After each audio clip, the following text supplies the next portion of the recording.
திருவண்ணாமலையில் மணல் கடத்தல் குறித்து சமூக வலைதளங்களில் வீடியோ வெளியிட்டவரை மணல் கடத்தல் கும்பல் தாக்கிய சம்பவம் அதிர்ச்சியை ஏற்படுத்தியிருக்கிறது. கலசப்பாக்கத்தை அடுத்த கடலாடியைச் சேர்ந்த ஜெகநாதன் என்பவர் அப்பகுதியில் நடைபெறும் மணல் கடத்தல், ஊராட்சிகளில் நடைபெறும் முறைகேடு உள்ளிட்டவை குறித்து சமூக வலைதளங்களில் வீடியோக்களை பதிவிட்டு வந்ததாக கூறப்படுகிறது.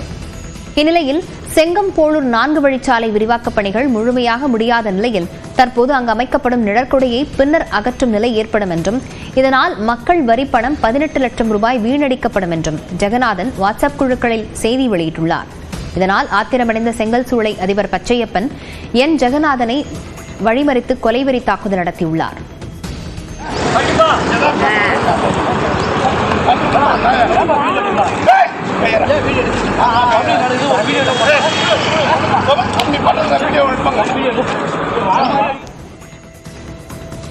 தாக்குதலுக்குள்ளான ஜெகநாதனை அக்கம் பக்கத்தினர் மீட்டு திருவண்ணாமலை அரசு மருத்துவக் கல்லூரி மருத்துவமனையில் அனுமதித்தனர்.